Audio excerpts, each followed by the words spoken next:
Bismillahirrahmanirrahim. Assalamualaikum warahmatullahi wabarakatuh. Halo, perkenalkan nama saya Lita Marlina. Saya dari Prodi Terjemah semester 5. Tujuan video ini dibuat adalah untuk memenuhi ujian akhir semester pada mata kuliah Morfologi Arab. Baik, pada kesempatan kali ini saya akan membahas mengenai morfologi atau dalam bahasa Arab biasa kita dengar dengan istilah ilmu sorf dan leksikon. Oke, langsung saja. Substansi kajian dalam ilmu sorf atau morfologi bahasa Arab itu membahas tentang bentuk-bentuk kata. Morfologi merupakan salah satu kajian ilmu linguistik yang termasuk ke dalam mikrolinguistik. Morfologi sendiri merupakan cabang ilmu bahasa yang mempelajari satuan gramatikal terkecil, dapat berdiri sendiri, dan bermakna. Adapun menurut Al-Khuli, morfologi yang diistilahkan dengan ilmu sorf ini merupakan cabang dari ilmu bahasa yang mengkaji tentang kaidah-kaidah gramatikal yang mempelajari bentuk susunan kata.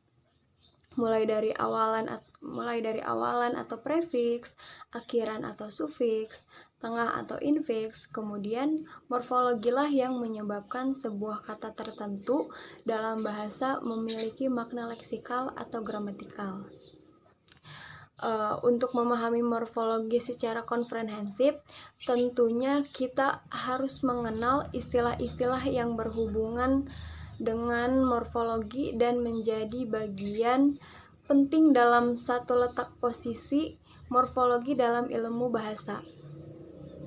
Di antara istilah-istilah tersebut adalah yang pertama ada morf, allomorf, morfem, morfemis, morfemik, morfofonemik, morfosintaksis, morfosemantik, kata, istilah, leksem, leksikon, dan kata majemuk. Baik, langsung saja kita akan membahas yang pertama, yaitu morf, yang merupakan satuan terkecil dalam kajian ilmu linguistik morfologi yang memiliki makna yang tidak bisa lagi dibagi menjadi bagian lebih kecil. Morf terdiri dari satu fonem atau banyak, atau terdiri dari satu suku kata atau lebih. Maksudnya adalah ketika kita mengucapkan dan disatukan, ketika morf diucapkan dan disatukan dengan morfem yang lainnya, bisa terjadi pengucapan yang tidak sesuai dengan morf dasarnya. Morf bisa digabungkan dengan morfem dan berpengaruh terhadap makna. Yang kedua yaitu allomorf, yang merupakan salah satu bentuk morfem yang membentuk makna gramatikal jika disambungkan dengan morfem lainnya, atau biasa disebut dengan morfem bebas. Yang ketiga yaitu morfem. Morfem itu merupakan satuan bahasa terkecil yang bisa berdiri sendiri dan mempunyai makna. Morfem bisa dalam bentuk independen atau munfasil, seperti pada kata rumah, dan bisa juga morfem bersambung atau mutasil, seperti pada kata perumahan. Nah, morfem itu berbeda dengan suku kata atau makta, karena morfem memiliki makna sedangkan suku kata tidak memiliki makna. Morfem itu bisa saja terdiri dari gabungan suku kata, seperti pada contoh meja, yang merupakan salah satu morfem yang terdiri dari dua suku kata. Morfem juga berbeda dengan kata, atau dalam bahasa Arab itu kita sebut dengan kalimah. Jika kata terdiri dari morfem atau banyak morfem, maka pada contoh kata perumahan terdiri dari 3 morfem, yaitu be, rumah, dan an. Sedangkan morfem terdiri dari kumpulan allomorf yang serupa dalam makna dan saling menyempurnakan dalam pendistribusian atau perubahan secara arbitrer. Selanjutnya yaitu morfem dasar. Morfem dasar dapat diperluas dan dapat dibubuhi afiks. Contohnya itu pada kata tulis yang menjadi menulis, tulisan, penulisan.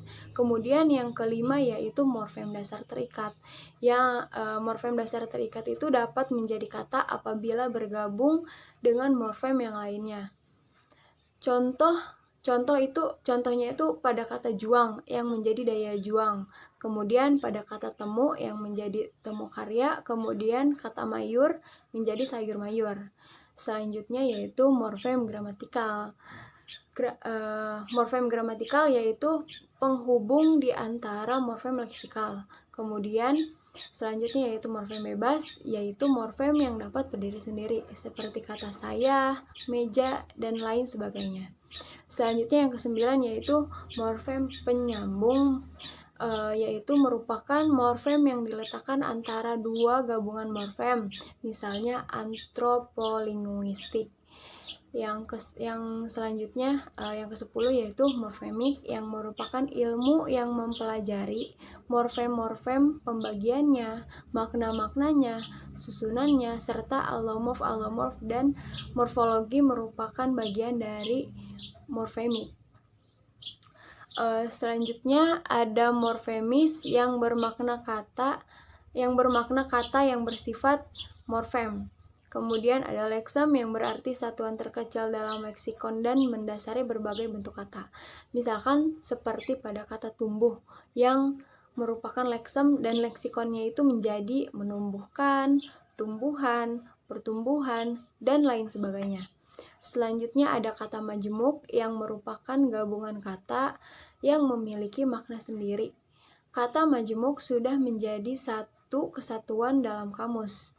Nah, kata majemuk ini berbeda dengan frasa yang merupakan gabungan kata tetapi memiliki makna sendiri-sendiri di dalam kamus.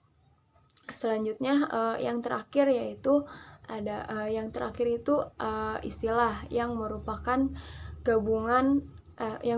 kata atau gabungan kata yang menunjukkan makna khusus atau makna tertentu. Misalnya frasa, simbiosis mutualisme, dan lain-lain. Selanjutnya, ada pun beberapa istilah dalam proses morfologis, yaitu yang pertama ada akar kata, yaitu satuan terkecil dari leksikon atau kata yang disebut dengan leksem.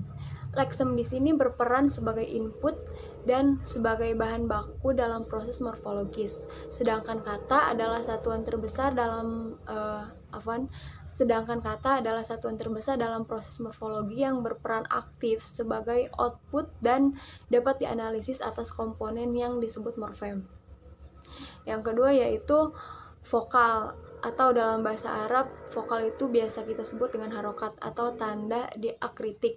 Harokat adalah tanda tulisan yang menunjukkan atau melambangkan bunyi huruf hidup.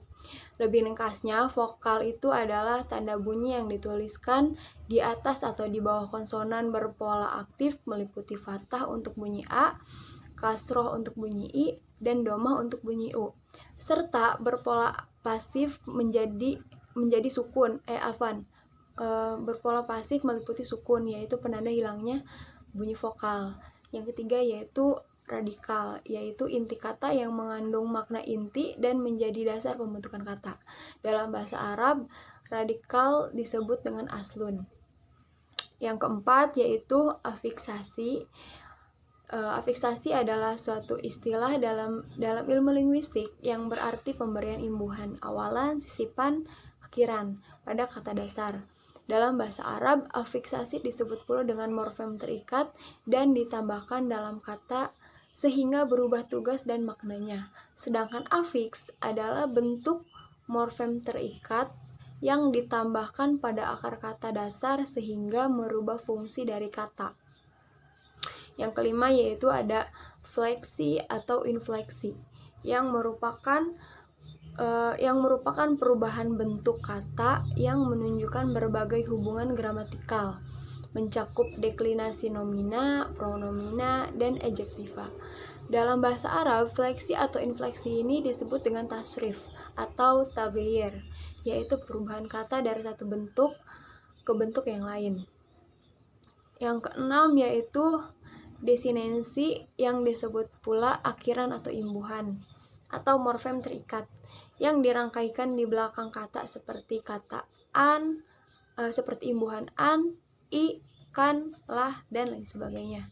Yang ketujuh ada konjugasi yang dalam bahasa Arab disebut dengan tasriful af'al, yaitu perubahan pola verba bentuk tunggal, ganda,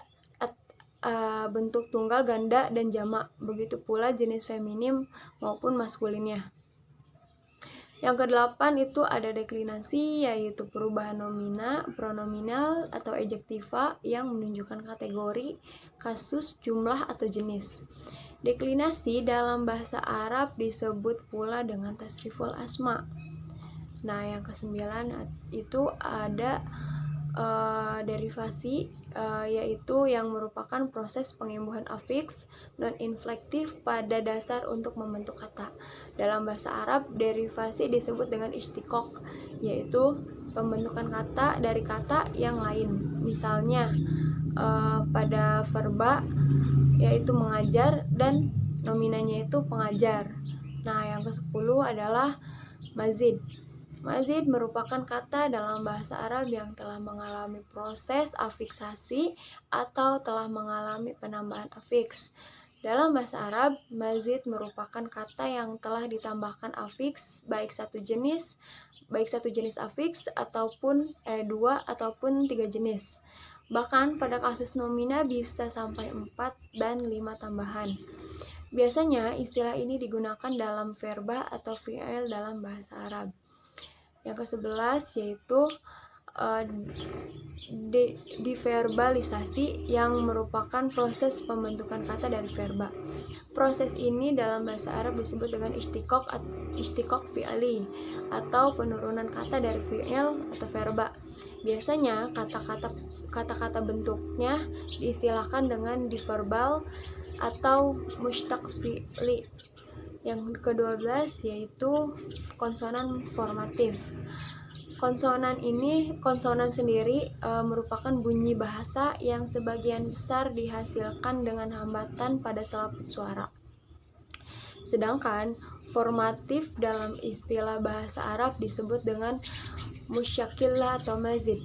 Sehingga konsonan formatif adalah unit atau subbagian kecil dari bahasa yang menjadi bagian dari unit bahasa yang besar, seperti ya, mudoroah, dan lain sebagainya. Dan yang terakhir adalah afiks vokalis atau penambahan vokal dalam proses pembentukan kata. Misalnya a, i, u, e, dan o. Dalam bahasa Arab, afiks vokal merupakan perubahan bunyi huruf mati menjadi bunyi huruf vokal, atau bisa juga dengan menambahkan lambang-lambang huruf hidup ke dalam tulisan alfabet bahasa Arab. Mungkin sekian penjelasan dari saya mengenai morfologi dan leksikon. Sekian dan terima kasih, semoga bermanfaat. Wabillahi taufiq wal hidayah. Wassalamualaikum warahmatullahi wabarakatuh.